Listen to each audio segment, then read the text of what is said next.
Everything vibrates. Everything. Our reality is such that frequencies have a much more profound effect on us than we've been previously led to believe. This basic fundamental fact can no longer be ignored. As technologically advanced as we're constantly told we are these days, there are some technologies that are just now being presented to the public as new when they're not new at all, but have simply been widely suppressed for decades. Things like the new digital neuro headbands that pulse specific electromagnetic frequencies into a person's head to change people's moods, for example. People are buying these now.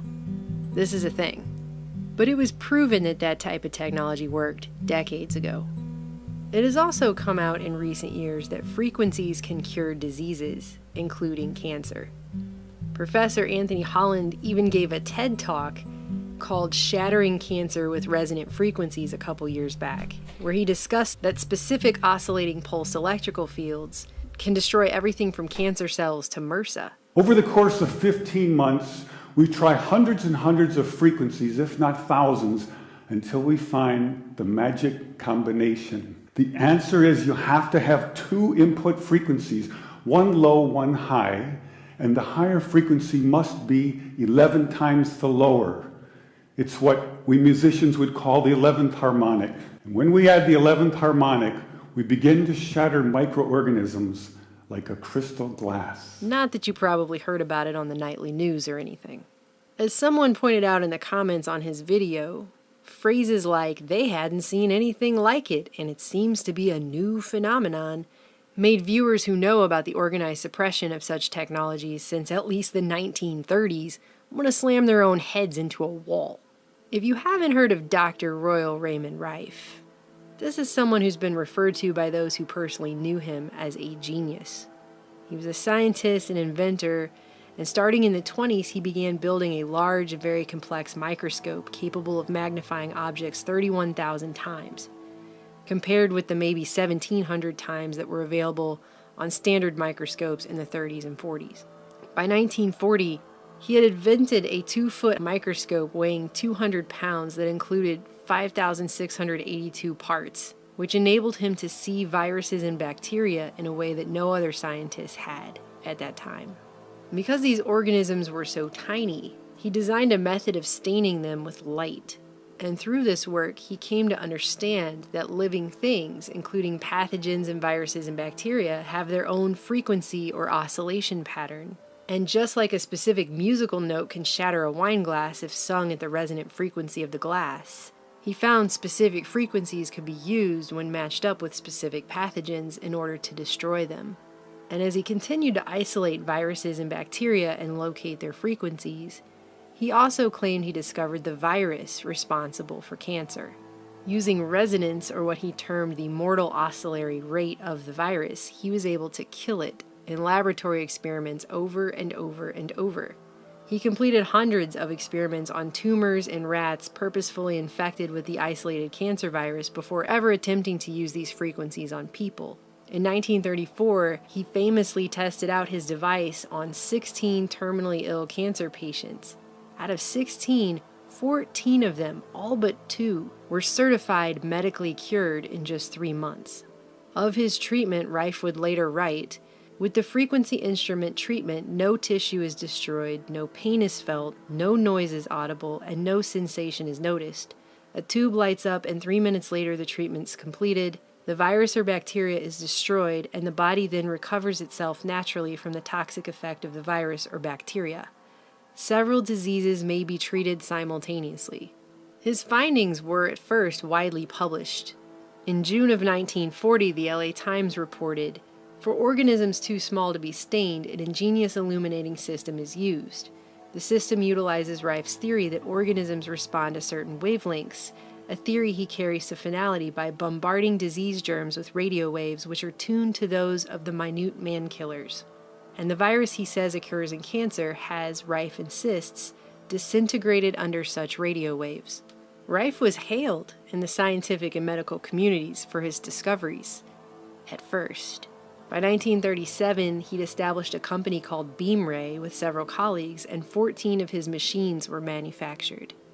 Multiple doctors used these machines, tested them out, and saw that they worked. It wasn't just Rife's word. So what happened? Why aren't these machines in every hospital and cancer treatment center in the world today? Why don't we have them? Simply put, the only cancer Rife couldn't seem to kill was greed. Powerful opposition with vested interest in allopathic, that is, the pharmaceutical and surgery-based medicine system, and the still infant cancer treatment called chemotherapy, and medical professionals linked to the Rockefeller Foundation with its deeply entrenched eugenics-based population control agenda, would make absolutely sure that Rife's machines would never be available to the public at large.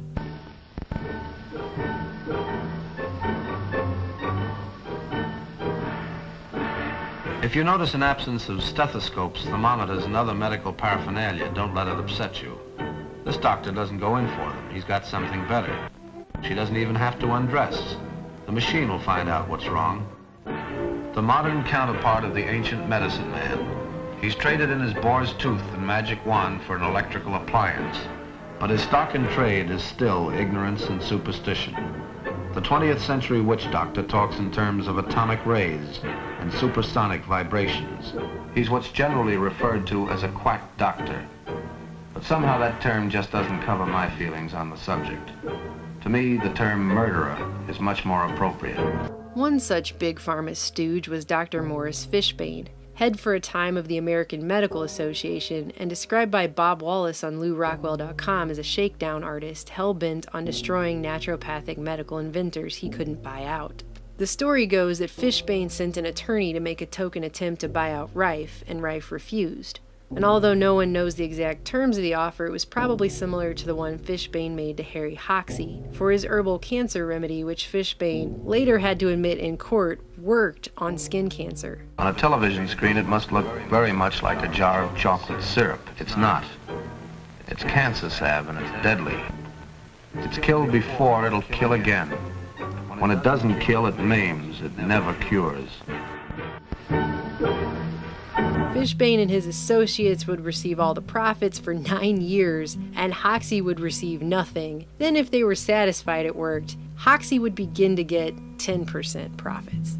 When Hoxsey refused, Fishbane and his political mafia went after him, and they had Hoxsey arrested 125 times in a period of just 16 months. The charges were always based on practicing without a license, and they were always thrown out in court, but Fishbane ended up harassing this Hoxsey guy for 25 years this way.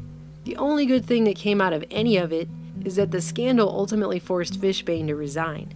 Fishbane also offered Phil Hoyland, who was an investor in Rife's Beamray company and an electrical engineer who helped build the frequency machines, legal assistance, basically in an attempt to steal the company out from under Rife and the other investors. And in 1939, a lawsuit ensued. And that was the beginning of the end of Rife and his machines. Unable to withstand the criticisms and attacks on his character and his life's work in court, Rife crumbled and turned to alcoholism, despite the fact that he ultimately won his case. But the legal costs bankrupted him, and Beamray went out of business. And Fishbane continued to wield all the power of the AMA to halt any further proper scientific investigation into Rife's claims or his machines. Doctors that had previously supported Rife suddenly fell silent.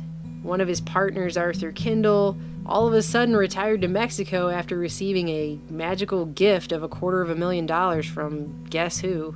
Other doctors were given large grants and AMA honors to keep their mouths shut and go back to prescribing pharmaceuticals. Major medical journals, which are all predominantly funded by big pharma advertising revenues, refused to publish anyone's work involving Rife's theories or his machines or any of it. And on top of that, Rife's lab was broken into, documentation of his work including photographs, and even pieces of his microscope were stolen and vandalized. Then, in what would be too much coincidence for even a Hollywood movie, the multi-million-dollar Burnett lab in New Jersey was torched and destroyed just as its scientists were about to corroborate Rife's findings. Police then illegally confiscated the rest of his research, and the story starts to have a whole lot of similarities with Wilhelm Reich, but that's another story for another time. And that was about it. Fishbane would go down in history with a prestigious write-up of his medical career based on exposing quacks, or alternatively, financial enemies of Big Pharma's chemical and surgery-based medical model.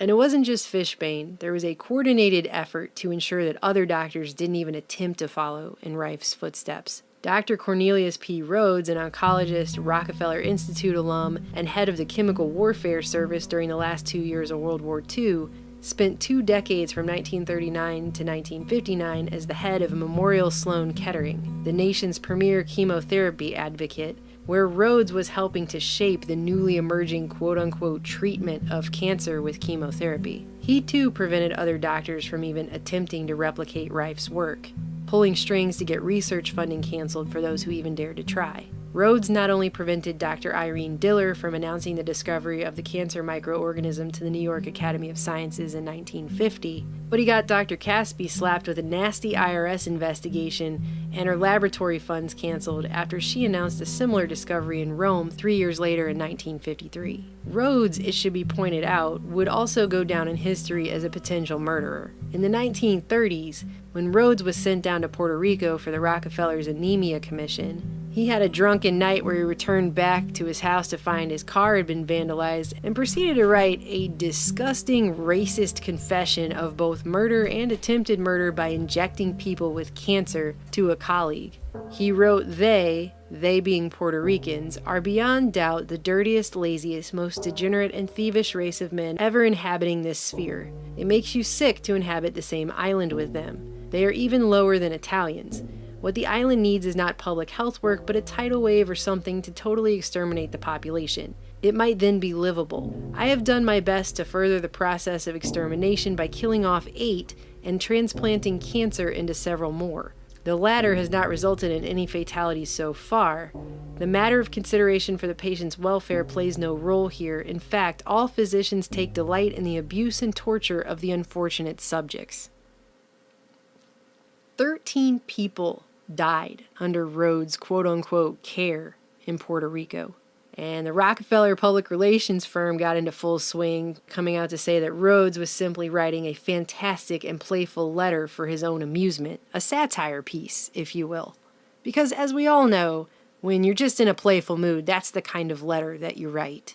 Token investigations, including one by the Rockefeller Institute, ensued and claimed there was no evidence that Rhodes had abused or neglected his patients. But as far as history is concerned, you can believe Rhodes' letter hasn't been featured too prominently in his otherwise illustrious biography as a chemotherapy pioneer. To me, the term murderer is much more appropriate. And today, how many people have needlessly died from cancer that could have quickly, painlessly, inexpensively, and easily been cured by Rife technology in the years since his research was purposefully suppressed? It's a horrifying thought. My mother almost died from cancer.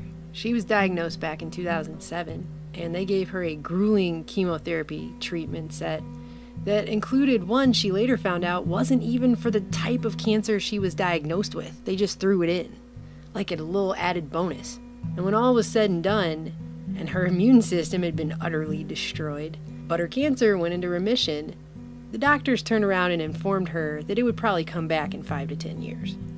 That is not a cure. The reason the average person still believes dangerous and toxic chemotherapy cures cancer today is the same greedy force behind why most people still fuel their cars with gasoline, despite the fact that much more efficient, inexpensive, and environmentally sound alternatives have existed for decades, but have also been suppressed until recently. Greed, however, can't keep the truth hidden from humanity forever, especially those truths which are so fundamentally obvious, and becoming more obvious by the day. It's 2017. How many years have people been donating money to cancer research and running for the cure without so much as a peep from the allopathic medicine system about the cause? Albeit quietly, we now have researchers coming out of the woodwork left and right to verify the power of resonant frequencies to kill viruses and bacteria and diseases, including cancer.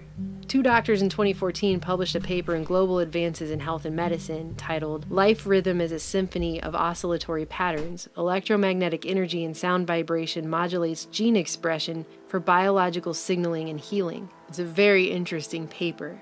And in it, they concluded not only chemicals and physical energies like EMFs and sound vibrations, but even our emotions, thoughts, beliefs, and the way we develop our intentions and life rhythms can deeply transform our gene expression patterning at the cellular level.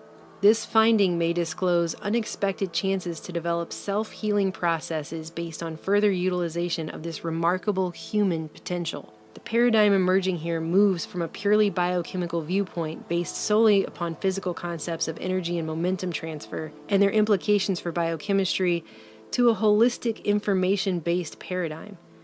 Much as a whisper might carry more gravitas than shouted words, science may now be uncovering the basic principles of a more subtle informational biology in which specific signaling behaviors can carry the power for healing. We were meant to heal.